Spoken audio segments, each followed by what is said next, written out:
loite ho pasal khatlen numei khani akidei honin azona hin numei nu chun pasal pa chu a hin that ta na hi pasal pa tha zo chun ama le ama jong ahung ki that ta na hi ipidinga ama le ma hung ki that jing ham pasal pa chu ipidinga atha ham I he no wale tu sim hi azon chan ke ina ngai dingu win ka hin te mu ve movie ki pana hen pasal khani ki mo en amen ni zek a hen zek hen newa pat gampa ma hen lekha asimen alekha sima zo pha chen in langin ahung ki le ta na hi zek hi mi hausa cha hen tile anewa pat gampa ma hi ji chen hindi thodan jong hi he thei be se pon hiti chen gampa ma pat ahung po do pha na chen aloi ho to kisu halding chen wa ale le ta win hi le ni thla langa hen mun khana mi phabe in party na mana ana la mu cha gamu ta win ama jong che phe win a hi le nunga khan hi hoi a hin sa ta na hi I cho loi jong alam chai phano cha man jong nunga hoi sa nu chu aga ho pien a hi le hi chinu me nu chen nang hoya konan hung ham oi lai ham ne in I pina bol ji ham tin adong ta na hi le zek in jong hi chinu ko ma chen ke hi gampa ma le khasim ka hian ka le khasim ka zo pha nen hi chilan kong po to tan hi chalai mona hi ka pa in restaurant khan a hongin hi cha ka panding na ka to ding a hi ta ye tin a sei pi ta na hi hi chinu min hi Trishna a hen Trishna jong chen pha chom khane ha kheulim pien zan ma so ta de chen ma jong aloi nu to in lang zon ding hin a chi hon tai hi tia chi pen hon a chen zek jong aloi ho ta au to hen a chi win lampia chan del phau win lampia del pha pha no chen ma hon jong hungu win in chen tha na nge tien au to chen to sa win hi ti chen a pui ta win nei ama ho jong a che win a hi le mun khana phau wa chen Trishna cha kum tan Trishna kum zo wa chen zek chen a ve ven a hi le ai hi Trishna a pa hin me ho he pu ji a amun mana ga tha le le ji chu hin hi tia na to chu a chanu Trishna in jong a ki thu pi ji chu a hi in a hi phana che chen a hi le jing ni khu he ahong he tan Trishna jong a pa chu to mun choma mela ding hin a chi hon tan ahung ki le lang hon hen a pa cha lung ahung wai tan lampi a chen trak khan he to ong ki ta to hon tan ahung accident hon tan a hi hi cha chen a pa cha ha ki su kha hle jing honen a hin la thi hon pon mi ho jong chen a het het phan wa chen a boi pi pai wen ani hon a chen lo in hi a thlut pai ta wen a hi lo in a thlun nung wa chen Trishna chen a khut na ki su kha en ta sa dang wang a boi na im cha pon a hin la pa cha ha ki su kha hle jing en ama chu a thi a hin doctor ho chen a sei thei po wen a hi hiti a hi phan chen Trishna chu lungel he boi hle jing ta na hi a ji chu apa hen hitia hi mi ho supply a bola sum a lo a mo ho ki wa a hi win hitia pa ki su kha ale kun ni a hola kun sum a holding hitam ti chun alungel he boi hle jing ta na hi phana che chen a hi le ni khat ni zek le loi ho chu Trishna te kho cha hin ho pa ta win a hi le Trishna to hong ki mu to han tan ti chen zek jong Trishna ko min a che en Trishna chu ka ven a hi le khut na nik su kha tan ama jong chen adong in a hi le Trishna in jong zek ko ma chen ka pa to khat ve ni a chen gari ke accident hanen ka pa hi a serious le jengin tua hi ama adam mo a le in sunga sum loading jong ta po ye tien a asat dan thu cha seitan hi le zek in jong lungneu hi en ki ho hotel a khu nan hong to the he hi cha sum nong lo the he atien iti chen ada la ki ta na hi ni khat ni che zo hin Trishna kom chen letter khan hi ahong ta ama in zong a ven a hi le hi chelai hotel a na ato na ding vacancy chu a hin mutan ahong ong tan chuti lawa hotel chana chi na ding chu sum zanga jong hi ana ki koi na hi hi chi amu phan chen ama jong atha nom ple jing en hi ti chen a jing kho en ama jong a ki gong en hi chelai mun lang cha zon ta na hi le mun khana pha chen zek chen ananga tan zek in hi chelai a kon chen garin ya hina puyen thil adei de angai cha cha no cho pi ding atien iti chen hotel mun lang chu apui ta na hi ama ni jong a chi honen a hi le hetman lo ka hen hotel mun cho ga thlung han tan hotel mun a thlun hana chen Trishna cho khut na ji chen na to thelo ding a hungum tan a hin la zek chen a khut dam ka atien wa cha ho ve sui ding na koi tan ni za an hama che jo hen Trishna jong a khut a hung dam tan a khut adam zo phan chen ma jong hi chlai hotel a chen waiterin apang ta na hi phana che in Trishna zong ahung thim che jeng tan zek in on Trishna de cha je chen gu thimin ave jeng jin chuti lawa arum kisan chen TV ho kisan hi akoi pi ta na hi nikhat hi zek apa zong munchoma hi in hichlai muna hung ding ati ni te chen ahung tan achapa ta hung ki mutu in achapa in zong apa ko ma chen Trishna in vacha ve sui dan le ana to atham zo se chu apa kom cha se jin apa zong cha tha nom phle jing in hiti chen apa in zong Trishna cha ki pui se in awa chawa na mun lang chen achi hon tan hiti achi hon chen mun khana pha chen zeng apa cha ami cho hi in ami cho je chen khuwa mu thei pon hiti chen man zong akhu na hen Trishna amai chu aga khoi le pi ta na hi aji chu achapa jeng in Trishna cha sei phle jeng in mi mel hoi ta he tin zong ana se yin na hi zeng apa in zong Trishna ko ma chen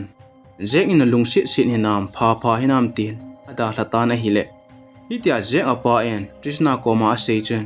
Trishna chu alung adong hle jeng in is de ni pa cha hin ipi gel hon hi dem ati ta na hi zeng apa achi do zo chen zeng in zong Trishna cha office in a ko ta na hi le Trishna zong ahung tan Trishna ahung thun pha na chen zeng in Trishna ko ma chen hichlai restaurant hen class ong omin hichi class a chana zaw no me ma tin hi le Trishna zong cha nom tan eti chen class in aga zaw ta na hi phana che chen a hi le nikhat he Trishna in zong zek ko ma chen suti he ki thum tan zek ko ma chen a hi poye koloi ho party hiding a hen hicha jen ei ko win suti nei pe theding ham ka chi no me ati na hi le zek in zong a phal pi tan suti cho pe tan hi ti chen Trishna zong oloi ho party chen a chi ta na hi Trishna zong party che chen in lang rut ding ate ta na hi le hiti a chi pe na chen anung longa ko ni pasal ni a zoyen a hin lama wang phat na chen hi che chen zek zong hongin zek ahung pha na chen Trishna cho zek gari ne o chen aga to do ta na hi le anunga zui te ni chen aman hon tapon hiti chen ma ni zong in lang zonin a chi hon ta na hi le gamla mun khan a pha hon a hen zek in gari chu a hin nga ta na hi zek in gari anga chen Trishna cho lung atong thle jeng in Trishna in zek in ama alung si dan a dei dan chu a he phamo mong pon ai le zek in gari anga zo chen Trishna chu a pi ta na hi pha chong khan a zo hon chen ama ni zong in lang zon han tan Trishna zong room a hluna chen hitia zek to chu a gelang gel phapon alung ana hle jeng in no mo asa hle jeng in jing khu hung wa hen ama zong a beng a chen a von ho he ki simen hichlai hotel mun da hla chen in lang hi azun ta na hi Trishna zong a che chen a hele hetman lo ka hen a khu cho ga thlung tan in a hluna chen so pite ni cho ki pa hle jeng in a hin la pa cha ki pa pon ama zong amut a ki su pon na hi apa ki pa lo na chu tu chana he apa chu dam thing lo la hi en chule Trishna en ana to na thi be cha hen da hla ki jeng chu apa he alung ahang hle jeng in hi phana che chen a hele thum zo hen Trishna chu na tong ding a po do ta pon in tan ina to the cho tongin hiti chon sum lo na the sum lo ta na hi nikhat ni ama jong alo hong so tan in che in hiti chon lo ho an en ko te chon adamu a hi sa win a hin la pha chom khat zo a hen ama jong na cho phamo mong pon na hi le lo in che win che kam hi aga ki bo sa ta win na hi le hi cho chon pregnant na hi chu a hin he ta win naw avop mi chu a hin sei ta win na hi hitia doctor ho akona Trishna apa en Trishna en naw avop mi ti a het pha na chon aza cha che to hiti chon aman jong min a het ka ko sung mi han a het ka ti en asenu naw wop chu asu hla pi tan asu hla sa ta win na hi hiti jawa kon chon apa in jong mun chom khana na tong ding hen a koi tan hiti chon aman jong na hin tong ta na hi le nikhat hi hichlai mun chon zek hi ahung ta na hi Trishna in jong zek amu phan chon alung adong hle jeng hen amani zong ahung ki zo do hanin a kholim honen zek ngen Trishna ko ma chon a hi poe nang ka hin holen ne in chen kong hlungin ne in kong hlun phan chon nang chu hichlai mun o me ti a sei phan wa hichlai mun kong he ti na sejin hiti chon zek ngen Trishna ko ma chon na tong da jing tan kin boi pinange kin sum le pai ho nin ko te pinange atien chu ti lowa Mumbai langa ka cheding a hi en hichlai mun na chu na hung ding ham tin a sei tan atim tan hi le hicha chon Trishna zong anum ta na hi Trishna anu phana chon zek in on Trishna chu Mumbai langin a pui tan a hi le Mumbai athun hana hen Mumbai chu ama ho kholang sang chun an hle jingin iti chun zek in jong Trishna chu aloi a gol ho kom chun hoi lai lai hamin apuile le en Trishna chun loi jong hi a hin hau hle jing ta na hi zek loi ho hi film industry an tong ngen choi hi win iti chun party za za amun mun hen Trishna chu puile le en hi le Trishna in loi le gol jong chu a hin hau ta na hi jingni khu hi ahung hi kitan Trishna jong lam gut mi a hi je chun zek in lam ki hilna mun khana hen Trishna jong chu azau sa tan hiti chun hin khu he Mumbai gama chun amang hon ta na hi amani jong hi chlai mun hon na hi a so thim hle jeng tan aki cheng tabang aki cheng lo tabang hen khom honen ni kha ne zek in Trishna ko ma chun ai poe kapa adam mo en athide ede en ga ve venga te chi venga te ka hung ka en hi chlai mun anomen ko hung wa ding hi ta ya tien chuti lawa ko hung thun tiang le nein lang win che hetian eini ki ngai hon ai lo le ki chen hon ding thu jong ka sei ding hetien a sei ta na hi le Trishna en je ko ma chun hi ju sei nga he kain ko te het sa ngai poya kin ko te hen ko te ik chen sa de hom ama hon ei kun pi na win te atien chuti lawa ama sa naw asu hla thu jong cho sei ta na hi le zeng in hi chi thu aza chun alungel ano mo hle jengin Trishna ko ma chun ipidinga nei he sa lo ham nei he sa la chun tu chana he boilo ding he za atin lungel no motain tan hele Trishna in jong zek choga colonity chun lungneu hi na ti pe in jingka hen zek jong apa namun lang zo ding atin ki gon achi do ma sang chun Trishna cha sum izan ham hi apen ada hla na hi phana che chen a hele lakhat zo wa hen zek jong hong kile mo mong tapon a hele Trishna jong hi chlai room a namun chu sum hi api zo tapon sum pe zo lo phan chun ai nei nu cho hongin ai nei nu chun Trishna ko ma chun a hi po hi chlai mun hi nang na he a warranty ki chaya hi ta ye tu ai mi tha ding ai ta ye ki chon do ta na ti pi ta na hi le Trishna an jong sum pe de nei lo je chun upai dang tapon iti chun ama jong hong ki chon da in aloi ho na room neu khat na hin a ta na hi iti chun Trishna jong lam gut mi hi je chun in langel phatalowin lam ki chu no achon omin lama ki chuin a hila ni khat ni zengin phone a hin boltan iti chun zengin hi chlai mun kong kile ki tai a hin ti pi tan mun khna ki mu to pi ding chun a hin ko ta na hile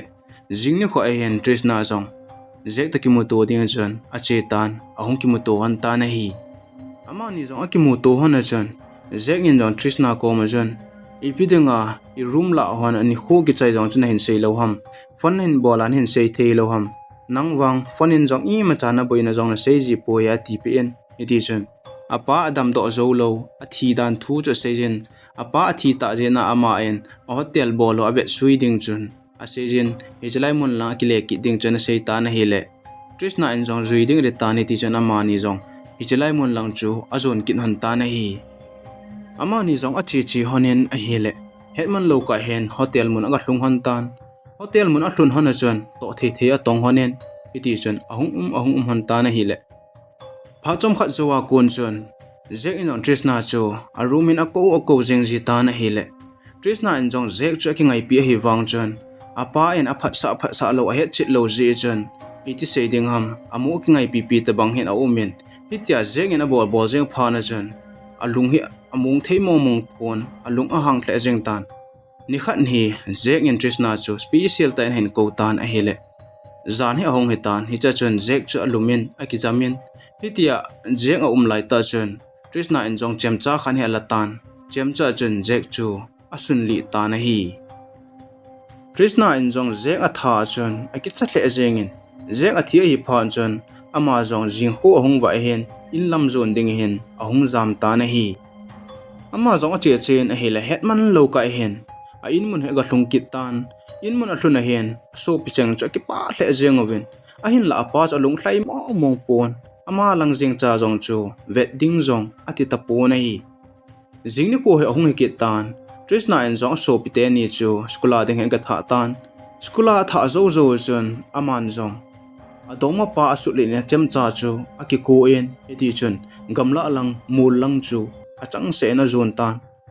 mula ge pha na chun ama jong a deal sui ni ti chun lungki si ta le ki cha ta chun hi chi chem cha chun ki sun li ta na hi a dan hi hitia ama aki tha lo na hi je ama ina tha hi ta ji chun zo teng le police on ahin het deu ahin khul do tho deu ahin a in ko te boi sanga ti a ama chu ama le ama Kithat lodging chu a hi in a hi tuni ni kho a Trishna chu police o chon zek tha chuin khul ta hen lang ahin het do ting leo hung hol ta hen lang hi le Trishna jong chu a thi an he di tan hi chu police o chon a in ko te su boi devem aman devem ai lewa hele hiti chon zek that a case chu asu beijing devem komenan hin seiding ubin ka hin temu ve hi cha hen a movie ek chai tan a zon chan hin ngai zo sin a bon chaw chuin ki pa thu ka hin sein thu sim tha ahung ki taka sin ananga jingo hi te